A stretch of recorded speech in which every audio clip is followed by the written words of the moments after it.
Hi friends, cycle എടുത്ത് പാലക്കാട് വരെ പോവാണ്. മൊത്തം ഒരു 200 കിലോമീറ്റർ റൈഡാണ് കേട്ടോ. വൺ സൈഡ് 100 കിലോമീറ്റർ പാലക്കാട് വരെ, പാലക്കാട് നിന്ന് നേരെ തിരിച്ച് വീട്ടിലേക്ക്. മൊത്തം അങ്ങനെ ഒരു 200 കിലോമീറ്റർ റൈഡ് സിംഗിൾ ഡേയിൽ സിംഗിൾ സ്ട്രെച്ചിൽ ഒരു ഡേ ടൈം ഫുൾ സൈക്കിൾ ചവിട്ടിയിട്ട് നടക്കുക എന്നുള്ളതാണ് ഉദ്ദേശം. ഒരുപാട് നാളായിട്ട് ഞാൻ 100 കിലോമീറ്റർ ഒറ്റ സ്ട്രെച്ചിൽ ഇങ്ങനെ ചവിട്ടിക്കൊണ്ടിരിക്കണേ. അപ്പോൾ കുറേ നാൾ ചെയ്തായിരുന്നോണ്ട് ഒരു 200 കിലോമീറ്റർ സൈക്കിൾ ചവിട്ടി തുടങ്ങാന്നുള്ളൊരു മൈൻഡ് സെറ്റ് കിട്ടി. എന്താവും എന്നറിയില്ല, ആദ്യമായിട്ട് ചെയ്യുന്ന റൈഡാണ്. ഇടയ്ക്ക് വെച്ച് മടുക്കുകയാണെങ്കിൽ ഞാൻ വീട്ടിലേക്ക് തിരിച്ചു വരും. എൻ്റെ കയ്യിൽ എന്തൊക്കെ എടുത്തിട്ടുണ്ടെന്ന് പറയാം. 2 ബാഗ് ഉണ്ട്. ഷോൾഡർ ബാഗിനകത്ത് പേഴ്സും ഒരു പാക്കറ്റ് ബിസ്ക്കറ്റും ഉണ്ട്, വേറൊന്നുമില്ല. ക്യാരിയർ ബാഗിനകത്ത് ഒരു 1 ലിറ്റർ ബോട്ടിലുണ്ട്, ഒരു ടീഷർട്ട് ഉണ്ട്, ദേഹം തുടയ്ക്കാനായിട്ട് ചെറിയൊരു ക്ലോത്ത്, പവർ ബാങ്ക്, അതിൻ്റെ കേബിൾ, അത്യാവശ്യ സാധനങ്ങൾ മാത്രമേ ഉള്ളൂ. അങ്ങനെ 4:45 ഇപ്പോൾ വീട്ടിൽ നിന്ന് ഇറങ്ങിയിട്ടോ. 1 മണിക്കൂറിൽ 20 കിലോമീറ്റർ സൈക്കിൾ ചവിട്ടുക, 10 മിനിറ്റ് റെസ്റ്റ് എടുക്കുക. അതാണ് ഞാൻ പ്ലാൻ ചെയ്തത്. പക്ഷെ 3/4 മണിക്കൂറിൽ 20 കിലോമീറ്റർ കിട്ടി. അതായത് ചാലക്കുടി എത്തിയപ്പോഴേക്കും 20 കിലോമീറ്റർ 3/4 മണിക്കൂറിലെത്തി. അങ്ങനെ അവിടെ നിന്ന് ഒരു കട്ടൻ കാപ്പി കുടിച്ചു. ഞാൻ വീട്ടിൽ നിന്ന് ഇറങ്ങിയപ്പോൾ ഒന്നും കഴിച്ചിട്ടുണ്ടായിരുന്നില്ല കേട്ടോ. പഴംപൊരി, സുയിന് ഒരുപാട് കാര്യങ്ങൾ റെഡി ആവുന്നുണ്ട്, പക്ഷെ ഒന്നും കഴിച്ചില്ല, കഴിക്കാൻ തോന്നിയില്ല. അപ്പോൾ ഇനിയുള്ള എൻ്റെ റൈഡ് എന്ന് പറയുന്നത് 1 മണിക്കൂറിൽ 25 കിലോമീറ്റർ പെർ അവർ ചവിട്ടുക, 10 മിനിറ്റ് റെസ്റ്റ് എടുക്കുക. അങ്ങനെ അവിടുന്ന് കാപ്പി കുടിച്ചിട്ട് തിരിച്ചിറങ്ങി. ഇനി എൻ്റെ സൈക്കിളും എന്തൊക്കെ എടുത്തിട്ടുണ്ടെന്ന് പറയാം. 2 കുപ്പി വെള്ളം, ഒരു എയർ പമ്പ്, 2 ടോർച്ച്, ഒരു മൊബൈൽ ഹോൾഡർ ബാഗ്. ഇതൊക്കെ സ്ഥിരമായിട്ടുള്ളതാണ്. മൊബൈൽ ഹോൾഡർ ബാഗിനകത്ത് ഒരു പഞ്ചർ കിറ്റ് ഉണ്ട്, ഒരു സ്പെയർ ട്യൂബ് ഉണ്ട്, ടൂൾസ് ഉണ്ട്. ഇത്തരം കാര്യങ്ങളൊക്കെയാണ് ഉള്ളത്. രാവിലെ തന്നെ സൈക്കിൾ ചവിട്ടാന്ന് പറയുന്നത് നല്ല രസമുള്ള പരിപാടിയാണ് കേട്ടോ. മഴയില്ലായിരുന്നെങ്കിൽ നല്ല രസകരമായിട്ട് പോയേനെ. എൻ്റെ ഈ ഒരു റൈഡിൻ്റെ ഫുൾ കോൺഫിഡൻസ് എന്ന് പറയുന്നത് എൻ്റെ ബൈക്കാണ്. റോഡ് ബൈക്ക് മോഡൽ സൈക്കിളാണ്. ട്രൈബാൻ RC 500 ഡെക്കാത്ലോണിൽ നിന്ന് മേടിച്ച ബൈക്കാണ് കേട്ടോ. Shimano Sora group set 2x9 speed, നല്ല സ്മൂത്ത്നെസ് ഉള്ള ഷിഫ്റ്റിംഗ് ആണ്. മാത്രമല്ല 5 മാസമായിട്ടുള്ള മേടിച്ചിട്ട്, അതുകൊണ്ട് തന്നെ പല്ല് നല്ലതാണ്, ഹാൻഡിൽ ബാർ ടേപ്പ് നല്ലതാണ്, നല്ല ഗ്രിപ്പും കാര്യങ്ങളൊക്കെ ഉണ്ട്.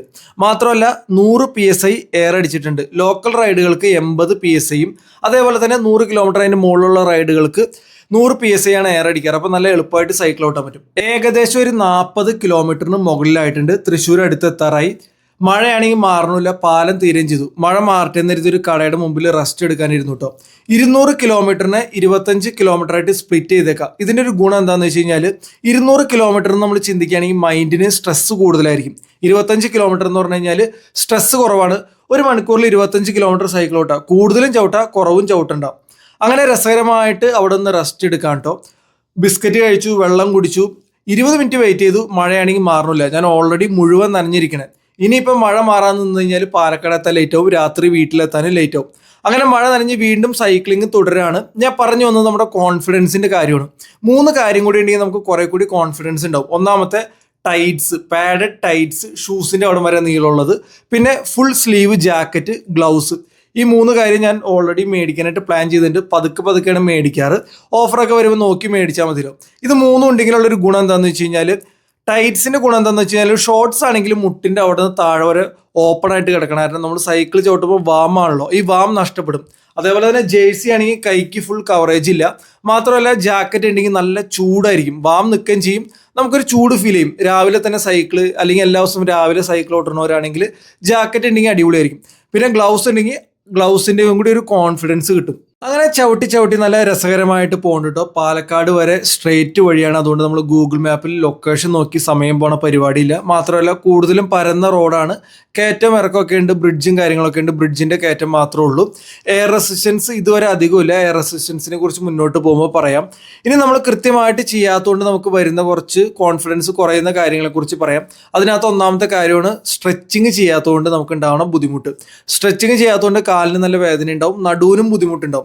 നടുവേദനയ്ക്ക് ഡ്രോപ്പ് ബാർ യൂസ് ചെയ്യുന്നതുകൊണ്ട് എനിക്ക് വേദനയില്ല. അങ്ങനെ വേദന ആരും പറഞ്ഞ് ഞാൻ കേട്ടിട്ടുമില്ല.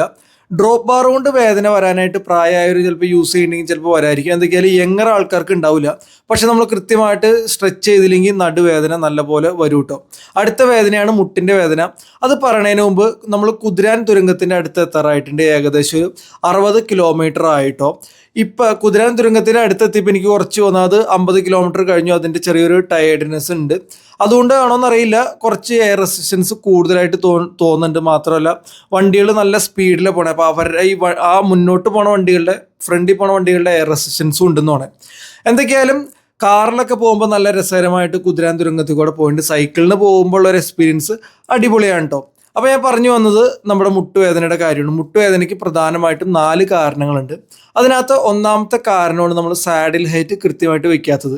സാഡിൽ ഹൈറ്റ് കൃത്യമായിട്ട് വെച്ച് സൈക്കിൾ ചവിട്ടുക, അങ്ങനെയാണെങ്കിൽ അതുവഴി ഉണ്ടാകുന്ന മുട്ടുവേദന ഉണ്ടാവില്ല. രണ്ടാമത്തെ ഒരു കാര്യമാണ് നമ്മുടെ കാലിൻ്റെ മസിൽസിന് സ്ട്രെങ്ത് ഇല്ലാത്തത്. അതായത് നമ്മൾ കൃത്യമായിട്ട് ജിമ്മിൽ പോയോ അല്ലെങ്കിൽ ഗ്രൗണ്ടിലൊക്കെ പോയിട്ട് സ്ക്വാട്ട് പോലത്തെ എക്സസൈസ് ചെയ്ത് കാലിൻ്റെ മസിൽസ് കൃത്യമായിട്ട് നല്ല രീതിയിൽ സ്ട്രെങ്ത് ബിൽഡ് ചെയ്താണ്ടാവണം. കാഫും അതുപോലെ തന്നെ ഹാംസ്ട്രിങ്ങും എല്ലാ കാലിൻ്റെ എല്ലാ മസിൽസിനും നല്ല സ്ട്രെങ്ത് ഉണ്ടെങ്കിൽ നമ്മൾ സൈക്കിൾ ഓട്ടുമ്പോൾ മുട്ടിന് കൂടുതൽ ടെൻഷൻ വരില്ല, അതുവഴിയുള്ള വേദന ഒഴിവാക്കാം. മൂന്നാമത്തെ കാര്യമാണ് നമ്മൾ സൈക്ലിംഗ് ഓവറായിട്ട് ചെയ്ത് കഴിഞ്ഞാൽ നമുക്ക് മുട്ടുവേദന വരും. അതെൻ്റെ പേഴ്സണൽ അനുഭവം വെച്ച് ഞാൻ പറയാം. ഞാൻ സൈക്കിൾ മേടിച്ച് RC 120 മേടിച്ച് നല്ല രീതിയിൽ സൈക്ലിംഗ് പോകണം. അപ്പോൾ എനിക്ക് എല്ലാ ദിവസവും 100 കിലോമീറ്റർ സൈക്കിൾ ഓട്ടണമെന്നൊരാഗ്രഹം. അങ്ങനെ ഒരാഴ്ച ചെയ്തു. എല്ലാ ദിവസവും തൃശ്ശൂർ വരാം, വീട്ടിലേക്ക് തിരിച്ചു പോവാം, എറണാകുളം പോവാം, തിരിച്ചു വരാം. അങ്ങനെ ഒരാഴ്ച ചെയ്ത് കഴിഞ്ഞപ്പോൾ നല്ല മുട്ടുവേദനയായി. അപ്പോൾ സൈക്ലിംഗ് ഒരുപാട് ചെയ്ത് കഴിഞ്ഞാൽ, ഓവറായിട്ട് ചെയ്ത് കഴിഞ്ഞാൽ നമുക്ക് മുട്ടുവേദന വരും. അങ്ങനെ മുട്ടുവേദന വന്ന സമയത്താണ് നാലാമത്തെ പ്രശ്നത്തെക്കുറിച്ചാണ് പറയുന്നത്, വിറ്റാമിൻ D ഇല്ലാത്തത്. ഡോക്ടറെ പോയി കണ്ടു.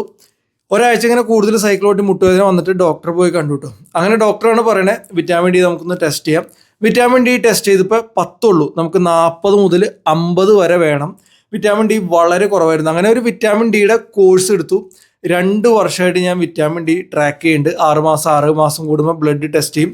നമുക്ക് 800 രൂപയാണ് കേട്ടോ വന്നത്. നിങ്ങൾക്ക് സിവിയർ ആയിട്ട് വേദന ഉണ്ടെങ്കിൽ ഡോക്ടറെ കണ്ട് ബ്ലഡ് ടെസ്റ്റ് ഒക്കെ ചിലപ്പോൾ ചെയ്യേണ്ടി വരും. അപ്പോൾ എന്തൊക്കെയായാലും വിറ്റാമിൻ D ഞാനിപ്പോൾ കൃത്യമായിട്ട് കഴിക്കുന്നത് കൊണ്ട് തന്നെ ആ രീതിയിലുള്ള മുട്ടുവേദനയും ഇല്ല. അങ്ങനെ 75ാമത്തെ കിലോമീറ്റർ ആയി കഴിഞ്ഞപ്പോൾ ചായ കുടിക്കാനായിട്ട് ഈ അംബാസിഡർ കടയിലാണ് കേട്ടോ വന്നത്. ആദ്യം തന്നെ ഒരു സമൂസയും കട്ടൻ കാപ്പിയും പറഞ്ഞു, കൊള്ളാം. അത് കഴിഞ്ഞ് പിന്നെ അടുത്തതായിട്ടൊരു പഴംപൊരി. ഈ റോഡ് സൈഡിൽ തന്നെയാണ്, അതുകൊണ്ട് തന്നെ കാര്യങ്ങൾ എളുപ്പമായി. ഉള്ളിലേക്ക് കയറാനും പിന്നെ അത്രയും സൈക്കിൾ ഔട്ടാനും. പഴംപൊരി അങ്കമാലിയിൽ കിട്ടുന്നതിനേക്കാളും നല്ല ടേസ്റ്റി ആയിട്ടുള്ള ഒരു പഴംപൊരി പോലെ ഫീൽ ചെയ്ത് കേട്ടോ. അത് കഴിഞ്ഞ് പിന്നെ ഒരു പത്തിരി നല്ല ഹാർഡായിട്ട് ടേസ്റ്റില്ല, വളരെ മോശമായി പോയി. അങ്ങനെ അതും കഴിച്ചു. പിന്നെ ഇതിൻ്റെ ഇടയ്ക്ക് ഒരു പെട്രോൾ പമ്പിൽ കയറി മൂത്രം ഒഴിച്ചു കേട്ടോ. നമ്മൾ ഓരോ മണിക്കൂറിൽ മൂത്രം ഒഴിക്കുകയാണെങ്കിൽ അടിപൊളിയായിരിക്കും. നല്ലപോലെ വെള്ളം കുടിക്കുക, അതനുസരിച്ച് മൂത്രം ഒഴിച്ച് കളയാം. അപ്പോൾ ഞാൻ പറഞ്ഞു വന്നത് നമ്മുടെ വിറ്റാമിൻ ഡിയുടെ കാര്യമാണ്. വിറ്റാമിൻ D വെയിൽ കൊണ്ടു കഴിഞ്ഞാൽ നമുക്ക് വിറ്റാമിൻ D കിട്ടണമെന്നില്ല. ഞാൻ സൈക്കിളൊക്കെ അടിച്ച് ചോട്ടുമ്പോൾ ഇഷ്ടംപോലെ വെയിൽ കൊള്ളേണ്ടതാണ്, പക്ഷേ വിറ്റാമിൻ D ഇല്ല. സോ വിറ്റാമിൻ D നമ്മൾ വെയിൽ കൊണ്ടാൽ മാത്രം ഉൽപ്പാദിപ്പിക്കണമെന്നില്ല. ശരീരത്തിൽ ഫാറ്റ് പെർസെൻറ്റേജ് ഒക്കെ കൂടുതലാണെങ്കിൽ ചിലപ്പോൾ ഒട്ടും ത്വക്കത് വിറ്റാമിൻ D ആയിട്ട് കൺവേർട്ട് ചെയ്യണമെന്നില്ല വെയിൽ കിട്ടുകയാണെങ്കിൽ. അപ്പോൾ വിറ്റാമിൻ D നല്ല പെയിനൊക്കെ ഉണ്ടെങ്കിൽ ചിലപ്പോൾ ട്രാക്ക് ചെയ്യേണ്ടി വരും, ബ്ലഡ് ടെസ്റ്റ് ചെയ്യേണ്ടി വരും. അങ്ങനെ പോയിക്കൊണ്ടിരിക്കുകയാണ്. നമ്മൾ പാലക്കാട് നാഷണൽ ഹൈവേന്ന് മാറിയിട്ട് ഒരു ഇടവഴിക്ക് കയറിയിട്ടോ. 100 കിലോമീറ്റർ സൈക്കിൾ ചവിട്ടി കഴിയുമ്പോൾ കോഞ്ചുറിങ് സിനിമ കാണാമെന്ന് ഞാൻ പ്ലാൻ ചെയ്തിട്ടുണ്ടായിരുന്നു. അതൊരു റിവാർഡ് വെച്ചിട്ടാണ് വീട്ടിൽ നിന്ന് ഇറങ്ങിയിട്ടോ. ഏകദേശം ഒരു 10 മണി കഴിഞ്ഞു. 10:30 ആകുമ്പോഴേക്കും പാലക്കാട് എത്തും. കൃത്യം 100 കിലോമീറ്റർ എത്തും. V സിനിമാസ് എന്ന് പറയുന്ന തിയേറ്ററിലേക്കാണ് പോണേ. അതിന് ഇടവഴി കൂടിയാണ് പോണേ. ഒരു പുഴയുടെ സൈഡിൽ കൂടെ നല്ല രസകരമായിട്ട്, പുഴയുടെ നടുക്കേ കൂടെ നല്ല രസകരമായിട്ട് പോകുന്നുണ്ട്. അങ്ങനെ V സിനിമാസിലെത്തി. 105 കിലോമീറ്റർ എങ്ങാണ്ടായിട്ടുണ്ട്. നല്ല ആംബിയൻസ്, അതായത് നല്ല പുതിയ തിയേറ്റർ, നല്ല രസമുണ്ട്. പക്ഷെ അവിടെ വന്നപ്പോൾ ഒറ്റ മനുഷ്യനില്ല. 10:30 11 മണിക്കാണ് ഷോ. അങ്ങനെ ഒരു ആംബിയൻസ് ഇല്ലാത്തതുകൊണ്ട് ഞാൻ അവിടെ നിന്ന് വീണ്ടും സൈക്കിൾ ഓട്ടി അടുത്ത തിയേറ്ററിലേക്ക് പോവാണ്. പാലക്കാട് തന്നെയുള്ളൊരു തിയേറ്ററാണ്. തിയേറ്ററിൻ്റെ പേരെന്താണെന്ന് എനിക്ക് അറിയില്ല. അങ്ങനെ അവിടെ വന്നപ്പോൾ ഇഷ്ടം പോലെ ആൾക്കാരുണ്ട്. സൈക്കിള് നേരെ പാർക്ക് ചെയ്തു. അത് കഴിഞ്ഞ് നേരെ പോയിട്ട് ടിക്കറ്റ് കൗണ്ടറിൽ നോക്കിയപ്പോൾ 10 ടിക്കറ്റേ പോയിട്ടുള്ളൂ കോഞ്ചുറിങ്ങിൻ്റെ. അപ്പോൾ എനിക്കൊരു മൈൻഡ് കിട്ടിയില്ല, ആളില്ലാണ്ട് എന്നിട്ട് കാണണമെന്ന് വിചാരിച്ച് അവിടെ നിന്ന് നേരെ ലോകയുടെ ടിക്കറ്റ് എടുത്തു കേട്ടോ. ലോക സിനിമയ്ക്ക് 12 മണി ആയിട്ടുള്ളൂ. അപ്പോൾ ഒരു സിനിമ കാണുന്നു, ഉച്ച വരെയുള്ള സമയം കളയണമെന്നുള്ള രീതിയിൽ ഫസ്റ്റ് ഹാഫിന് കയറി. ഇടയ്ക്ക് 2 സമൂസ തിയേറ്ററിൽ നിന്ന് മേടിച്ച് കഴിച്ചു കേട്ടോ. ഫസ്റ്റ് ഹാഫ് പടം കണ്ട് ഇങ്ങനെ ഞാൻ നോക്കിയപ്പോൾ ഓൾറെഡി കണ്ടതാണ്. പിന്നെ എനിക്ക് ഈ ഫസ്റ്റ് ഹാഫ് കണ്ടു കഴിഞ്ഞപ്പോൾ സെക്കൻഡ് ഹാഫ് കാണാനായിട്ടൊരു മൂഡ് തോന്നില്ല. അങ്ങനെ അവിടെ നിന്ന് നേരെ നഹദി മന്തി, ഈ തിയേറ്ററിൻ്റെ അടുത്ത് തന്നെയാണ്, പാലക്കാട് സെൻറ്ററിൽ തന്നെയാണ്, നല്ല റേറ്റിംഗുള്ള കടയാണ് കേട്ടോ. അവിടെ വന്നിട്ട് അൽഫാം, പെരി അൽഫാം മന്തിയാണ് ഓർഡർ ചെയ്ത്. 210 രൂപ. നല്ല ആംബിയൻസും കാര്യങ്ങളൊക്കെ ഉള്ള ഒരു കടയാണ് കേട്ടോ. നല്ല സർവീസുമാണ്, ലേഡീസാണ് സർവീസിന് നിൽക്കുന്നത്. നമ്മൾ കഴിച്ച് തീരാൻ കണ്ട് അവരപ്പോഴേക്കും വരും, ചോദിക്കും, നമുക്ക് നല്ല രീതിയിൽ സർവ് ചെയ്ത് തരുന്നുണ്ട്. ഈ അൽഫാം മന്തിയുടെ കാര്യം പറയാനായിട്ട്, അൽഫാം നല്ല ക്വാണ്ടിറ്റി ഉണ്ട്, അതായത് നല്ല വലിപ്പത്തിലുള്ള പീസാണ്. പക്ഷേ ടേസ്റ്റ് വൈസ്, ചിക്കൻ്റെ ടേസ്റ്റ് വൈസ് എനിക്ക് അത്ര ഇഷ്ടപ്പെട്ടില്ല. റൈസ് അടിപൊളിയായിരുന്നു, മൊത്തത്തിൽ അടിപൊളിയായി. കുഴിമന്തിയുടെ ഒരു ഗുണം എന്താണെന്ന് വെച്ച് കഴിഞ്ഞാൽ നമുക്ക് അൺലിമിറ്റഡ് കിട്ടും. നല്ല ടേസ്റ്റി ആയിട്ട് തോന്നുകയാണെങ്കിൽ രണ്ടാമത് അല്പം റൈസ് മേടിക്കണമെങ്കിൽ കാശ് കൊടുക്കണ്ടല്ലോ. ബിരിയാണിയൊക്കെ മേടിക്കണമെന്നുണ്ടെങ്കിൽ കാശ് കൊടുക്കണം. അതുകൊണ്ടാണ് കുഴിമന്തി കഴിക്കണം. പിന്നെ നല്ല ഹെവി ഫുഡ് ആയതുകൊണ്ട് തന്നെ മയോണസും കാർബ്സും പ്രോട്ടീനൊക്കെ ഉള്ളതുകൊണ്ട് തന്നെ വിശക്കൂല. ഇത്ര കിലോമീറ്റർ സൈക്കിൾ ഓടിയതുകൊണ്ട് തന്നെ ഇടയ്ക്ക് വിശക്കുകയാണെങ്കിൽ പിന്നെ അതിനുവേണ്ടി വേറെ കാശ് കൊടുക്കേണ്ടി വരും. എന്ത് കഴിക്കണം എന്നുള്ളത് പേഴ്സണൽ ചോയ്സാണ്. മാത്രമല്ല ഞാൻ 200 കിലോമീറ്റർ ആദ്യമായിട്ടാണ് ചെയ്യണത്. അപ്പോൾ ഈ സമയത്ത് ഡയറ്റ് ഫോളോ ചെയ്ത്, അതായത് കൃത്യമായിട്ട് ഫുഡ് കഴിക്കാൻ നിന്ന് കഴിഞ്ഞ് കഴിഞ്ഞാൽ നമുക്ക് രണ്ടാമത് സൈക്കിൾ ഓട്ടാനായിട്ടൊരു മോട്ടിവേഷൻ ഉണ്ടാവില്ല. ഞാനിപ്പോൾ എൻ്റെ സൈക്ലിംഗ് പീക്കിലാണ് പോണേ, അതുകൊണ്ടാണ് ഇത്തരം ഫുഡ് കഴിക്കുന്നത് കേട്ടോ. അങ്ങനെ തിരിച്ച് രണ്ടാമത്തെ 100 കിലോമീറ്റർ സ്റ്റാർട്ട് ചെയ്തു. 120 കിലോമീറ്റർ കഴിഞ്ഞപ്പോൾ മുതൽ നല്ല ബംസോറായി, വേദനയാണ്. അതായത് പെഡലുമേക്ക് ബലം കൊടുക്കാൻ പറ്റാത്ത അവസ്ഥയാണ്. 20 കിലോമീറ്റർ ആണ് കേട്ടോ സ്പീഡ് കിട്ടിയത്. അത് ചവിട്ടി തന്നെ മാറുള്ളൂ. പിന്നെ രണ്ടാമതൊരു കാര്യം, നമ്മൾ ഷോർട്സ് ഉപയോഗിക്കുമ്പോൾ ഇന്നേഴ്സ് യൂസ് ചെയ്യുന്ന ആൾക്കാരാണെങ്കിൽ ടൈറ്റ് ആയിട്ടുള്ള ഇന്നേഴ്സ് യൂസ് ചെയ്യുക. ഷോർട്സിൽ ഇന്നർ യൂസ് ചെയ്യേണ്ട ആവശ്യമില്ല. ഇനി കുറെ കൂടി നല്ലത് നിങ്ങൾക്ക് ഇന്നർ വേണമെന്നാണെന്നുണ്ടെങ്കിൽ ടൈറ്റ്സ് യൂസ് ചെയ്യുന്നതായിരിക്കും നല്ലത്. അത്ലറ്റ്സ് റണ്ണിങ്ങിനൊക്കെ ഉപയോഗിക്കുന്ന ടൈറ്റ്സ് ഉണ്ടല്ലോ, അതാകുമ്പോൾ കുറെ കൂടി നല്ലതായിരിക്കും. രണ്ടും യൂസ് ചെയ്തിട്ട് വ്യത്യാസം നോക്കിയിട്ട് നിങ്ങൾ അതനുസരിച്ച് ചെയ്യാം. പിന്നെ രണ്ടാമത്തെ ഒരു കാര്യം, സ്ലോ ആയതുകൊണ്ട് തന്നെ എയർ റെസിസ്റ്റൻസ് നല്ലപോലെ ഫീൽ ചെയ്തിട്ട് ഉച്ച കഴിഞ്ഞതുകൊണ്ടാണോ എന്നറിയില്ല. പിന്നെ മാത്രമല്ല മുന്നിൽ പോണ വണ്ടികളുടെ അതായത് സ്പീഡും അവരുടെ കാറ്റും നമ്മുടെ മുന്നിലേക്ക് വന്നിട്ട് ഭയങ്കര സ്ലോ ആയിരുന്നു. അത് ഒഴിവാക്കാനായിട്ട് ചെയ്യാവുന്ന 1-2 കാര്യങ്ങളുണ്ട്. ഒന്നാമത് നമ്മളെ ഹെൽമെറ്റ് നല്ല ടൈറ്റ് ആയിട്ട് വെക്കുക, ലൂസാക്കി വെക്കരുത്. പിന്നെ ഡ്രോപ്പിൽ കൈ വെക്കുക. അതേപോലെ തന്നെ കാലൊക്കെ അടുത്ത് പിടിച്ച് സൈക്കിൾ ഓട്ടാം. അപ്പോൾ കുറേ നമുക്ക് എയർ റെസിസ്റ്റൻസ് കുറയ്ക്കാൻ പറ്റും. 1 മണിക്കൂറിൽ 20 കിലോമീറ്റർ സൈക്കിൾ ഓട്ടുക, റെസ്റ്റ് എടുക്കുക, ചായ കുടിക്കും, പഴംപൊരി കഴിക്കും. അങ്ങനെ രസകരമായിട്ട് 180 കിലോമീറ്റർ ചാലക്കുടി എത്താറായിട്ടോ. ചാലക്കുടി എത്താറായി കഴിഞ്ഞപ്പോൾ മസിൽ ക്രാമ്പ് വന്നു തുടങ്ങി. അത് ഒഴിവാക്കാനായിട്ട്, അതായത് എനിക്ക് വലിയ ബുദ്ധിമുട്ട് വന്നില്ല. ലാസ്റ്റ് ഒരു 20 കിലോമീറ്റേഴ്സും കൂടി വീട്ടിലേക്കുള്ളൂ. ഇത് ഒഴിവാക്കാനായിട്ട് നമുക്ക് ഹൈഡ്രേഷൻ പൗഡർ എന്ന് പറഞ്ഞിട്ട് ഡെക്കാത്ലോണിൽ മേടിക്കാൻ കിട്ടും. അത് പൊടിയാണ്, അത് നമ്മുടെ കുപ്പിയിൽ ഒഴിക്കുക. എന്നിട്ട് വെള്ളത്തിൽ ഒഴിച്ചിട്ട് ഓരോ മണിക്കൂർ കഴിക്കുകയാണെങ്കിൽ മസിൽ ക്രാമ്പ് ഒഴിവാക്കാൻ പറ്റും. ലാസ്റ്റ് 20 കിലോമീറ്റേഴ്സ് ആയതുകൊണ്ട് വലിയ ബുദ്ധിമുട്ട് വന്നില്ല. അങ്ങനെ ഒരു കറുകുറ്റി എത്തിയിട്ടോ. വീട്ടിൽ നിന്ന് ഒരു 5 കിലോമീറ്റർ ദൂരമുള്ളൂ. അവിടെ എത്തിക്കഴിഞ്ഞപ്പോൾ ഒരു ഐസ്ക്രീം കഴിച്ചു. ഐസ്ക്രീം കഴിക്കാനായിട്ട് വിശപ്പുണ്ടായില്ലോ. ഇത്രയും ചവിട്ടിയതല്ലേന്ന് വിചാരിച്ച് ഐസ്ക്രീം റിവാർഡ് ചെയ്താണ്, പക്ഷെ അതിൻ്റെ ആവശ്യം ഉണ്ടായില്ല. അവിടെ ഒരു അരമണിക്കൂർ പോവുകയും ചെയ്തു.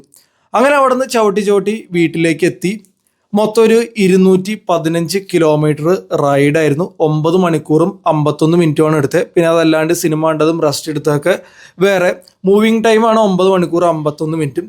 എന്തൊക്കെയായാലും രസമായി. മൊത്തത്തിലൊരു 15 മണിക്കൂറിൻ്റെ അടുത്ത് എടുത്തു. 7:45 എത്തിയപ്പോൾ എൻ്റെ ആദ്യത്തെ 200 കിലോമീറ്റർ ആയിരുന്നു. നല്ല രസമുണ്ടായി. ഇനിയിപ്പോൾ എല്ലാ മാസവും ഇതേപോലെ ഒരു 200 കിലോമീറ്റർ റൈഡ് ചെയ്യാമെന്നാണ് വിചാരിക്കണേ, മാസത്തിൻ്റെ അവസാനത്തെ ആഴ്ചയിൽ. ബാക്കി ആദ്യത്തെ ആഴ്ചകളിൽ ചെറിയ റൈഡുകൾ ചെയ്ത് ഫിറ്റ്നസ് നിലനിർത്തുക.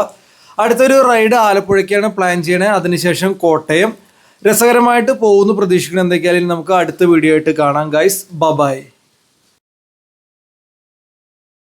ഇനി ഒന്ന് സ്ട്രെച്ച് ചെയ്ത് കുളിച്ച് സുഖമായിട്ട് കിടന്നുറങ്ങണം. പാലക്കാട് ഫുഡടി കഴിഞ്ഞിട്ട് മലമ്പുഴ ഡാം വരെ പോയാലൊന്ന് പ്ലാൻ ഉണ്ടായിരുന്നു. പവർ ബാങ്കിലെ ചാർജ് തീർന്നു. പാലക്കാട് എത്തിക്കഴിഞ്ഞപ്പോൾ ഫോണിലെ ചാർജ് ഉണ്ടായില്ല. ഫോൺ ഒരു പ്രാവശ്യം ഫുൾ ചാർജ് ചെയ്തു, ടോർച്ച് ഒരു പ്രാവശ്യം ഫുൾ ചാർജ് ചെയ്തു. രണ്ടും ചെയ്ത് കഴിഞ്ഞപ്പോൾ രണ്ടാമത്തെ ടോർച്ച് ചാർജ് ചെയ്യാനായിട്ട് പവർ ബാങ്കിൽ ചാർജ് ഇല്ല. മലമ്പുഴയ്ക്ക് പോകണമെന്നുണ്ടെങ്കിൽ 2 മണിക്കൂറെങ്കിലും വേണം. ഏകദേശം ഒരു 20 കിലോമീറ്ററിൻ്റെ അടുത്ത് 2 സൈഡും കൂടി ഉണ്ട്. വീട്ടിലേക്ക് എത്താനായിട്ട് ഒരുപാട് ലേറ്റ് ആവും. പിന്നെ ടോർച്ചിൽ ചാർജ് ഇല്ലാതെ കഴിഞ്ഞാൽ പണിയാവുമല്ലോ. അതുകൊണ്ട് മലമ്പുഴ ഡാം ക്യാൻസൽ ചെയ്ത്, അല്ലെങ്കിൽ പടം ക്യാൻസൽ ചെയ്തിട്ട് മലമ്പുഴ ഡാം പോകണമായിരുന്നു. പിന്നെ ഉച്ച സമയത്ത് കറങ്ങാനുള്ളൊരു മടിയും കൊണ്ടുമായിരുന്നു. അതും കൂടി ചെയ്തെങ്കിൽ പാലക്കാട് റൈഡ് കുറെ കൂടി രസമായേനെ.